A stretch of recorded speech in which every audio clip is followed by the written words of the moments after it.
Une importante délégation allemande,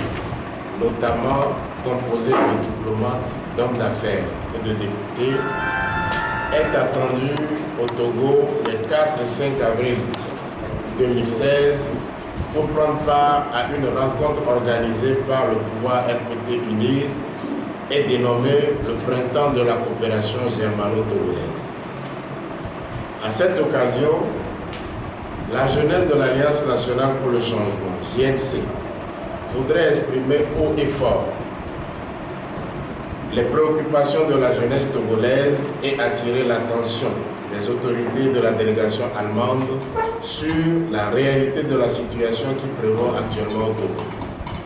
C'est l'objet de la présente conférence de presse. En effet, en dépit de la propagande tapageuse organisée à grands frais par le pouvoir en place, cette situation reste caractérisée au plan politique par le refus obstiné du pouvoir RPT uni de respecter ses engagements concernant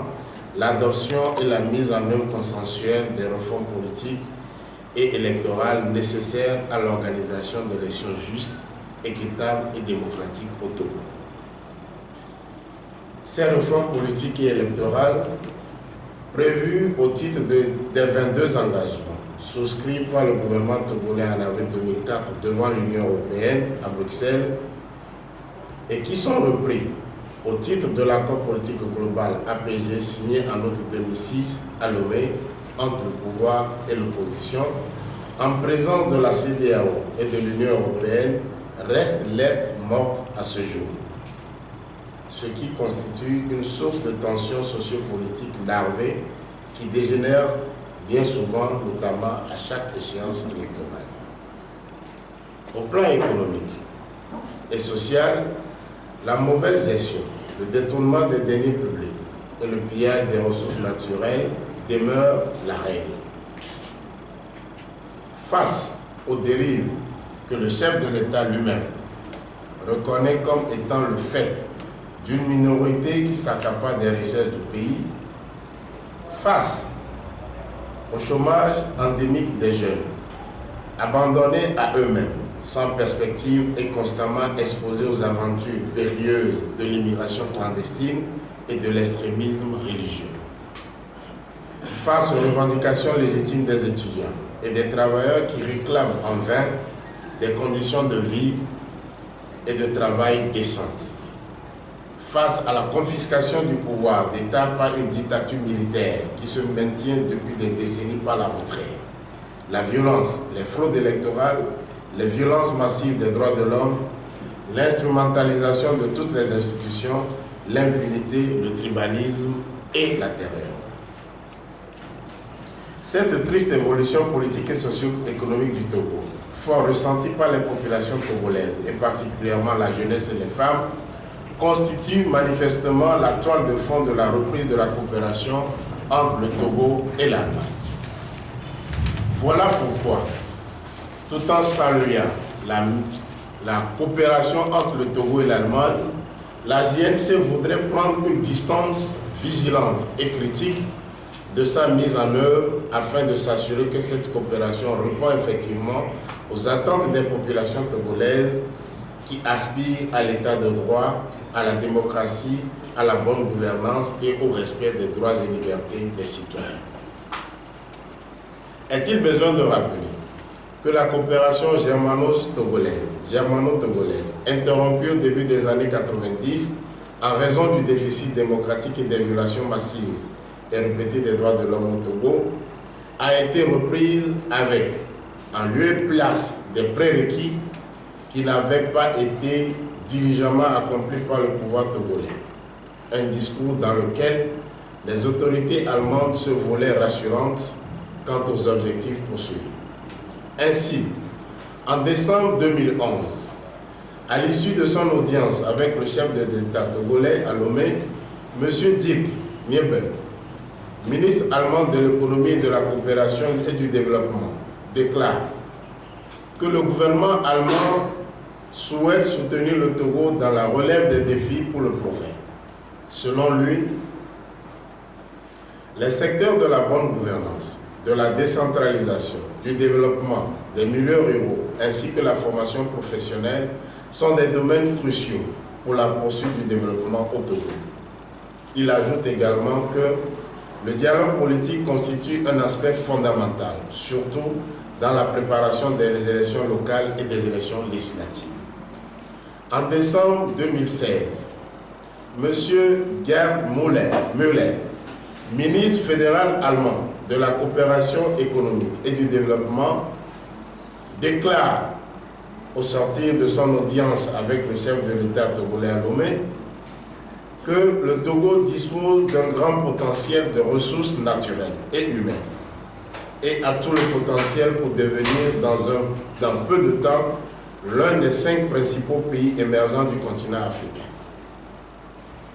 Nous voudrions soutenir le pays dans cet objectif, notamment dans les domaines de formation professionnelle des jeunes, de développement rural, de l'éducation pour tous, les enfants ainsi que des investissements directs et étrangers. Par ailleurs, le même ministre a annoncé l'augmentation des fonds de l'initiative Un seul monde sans fin. Ce montant de 6,5 millions d'euros, dont 5 millions d'euros pour le programme Centre d'innovation verte pour le programme agroalimentaire 2014-2019 et 1,5 million d'euros pour le programme sécurité alimentaire et renforcement de la résilience sur une période de 2015 à 2019. Les fonds réservés par l'Allemagne aux 2 programmes s'élèvent à 10,5 millions d'euros et 5 millions d'euros respectivement et viennent s'ajouter aux engagements bilatéraux en faveur du développement au Togo. Aujourd'hui, les populations togolaises, notamment la jeunesse et les femmes, s'interrogent et attendent de voir se concrétiser ces bonnes intentions qui ne semblent avoir connu aucun début de réalisation. Aujourd'hui, les populations togolaises, notamment la jeunesse et les femmes de la préfecture de Yoto, qui abritent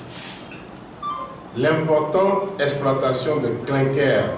d'un moins non important groupe cimentier allemand, attendent de voir et s'interrogent face aux infrastructures obsolètes de leur localité, routes en état de délabrement avancé,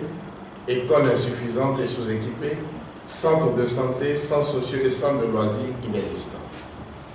La préfecture de Yoto, bénéficiaire d'importants investissements, fruit de la coopération allemande, ne dispose d'aucun programme de développement communautaire dans un environnement national où le pouvoir RPT unir, en violation de la constitution des lois en vigueur, dénie aux populations togolaises le droit de choisir librement leurs représentants dans les conseils municipaux, préfectoraux et régionaux, pour assurer une administration locale efficace et démocratiquement légitime.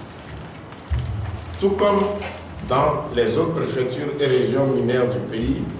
la préfecture de Yoto pâtit du recul et de la dégradation des superficies agricoles et des diverses maladies et pathologies résultant de l'exploitation minière. Les femmes et les enfants, les jeunes et les personnes âgées concernées par cette situation semblent abandonnés et laissés pour compte. D'après les données officielles, l'incidence de pauvreté au niveau national est de 55% en 2015, avec un PIB inférieur à 2 dollars US par tête d'habitant. L'exécutif RPT uni reconnaît lui-même que les Togolais ne sont pas satisfaits de leurs services publics. Le taux d'insatisfaction s'établissant à 80% pour l'éducation et à 89% pour la santé. Dans ces conditions, la jeunesse s'interroge et se demande si la coopération entre le Togo et l'Allemagne est influencée par les dérives du pouvoir en place au point de ne pas profiter à la grande majorité des Togolais et plus particulièrement à la jeunesse. En prenant comme repère les relations historiques et la qualité de la coopération qui ont existé entre l'Allemagne et le Togo et qui ont permis au Togo de bénéficier des réalisations concrètes sur le terrain grâce à des interventions multiformes dans les domaines de la vie politique, économique, sociale et culturelle, la jeunesse de l'ANC demande au gouvernement et aux députés allemands d'avoir une approche plus vigilante et plus exigeante sur les questions liées aux droits de l'homme, à la bonne gouvernance au Togo et plus spécialement à celles liées à la promotion de la femme et de la jeunesse togolaise. La JNC demande particulièrement au gouvernement et aux députés allemands de faciliter un dialogue politique au Togo afin d'apporter de manière consensuelle des réponses rapides et adéquates aux attentes légitimes des populations, notamment en ce qui concerne l'aboutissement des réformes politiques et électorales prescrites par l'APG, la recomposition de la CENI après la levée de l'interdiction d'accès à cette institution et le rétablissement dans leurs droits des membres représentant la coalition CAP 2015, le renouvellement des membres de la HAC, la tenue des élections locales, la levée des inculpations et la libération des détenus dans l'affaire des incendies des marchés de Kara et de Lomé, l'indemnisation des sinistrés des marchés de Lomé et de Kara, la libération de tous les autres détenus politiques dont la Cour de justice de la CEDEAO et les Nations Unies exigent l'élargissement. Dans le but de mieux se faire entendre, en espérant un aboutissement positif des demandes formulées, la JNC invite ses militants et sympathisants ainsi que l'ensemble de la jeunesse togolaise de Lomé et ses environs à prendre part massivement et pacifiquement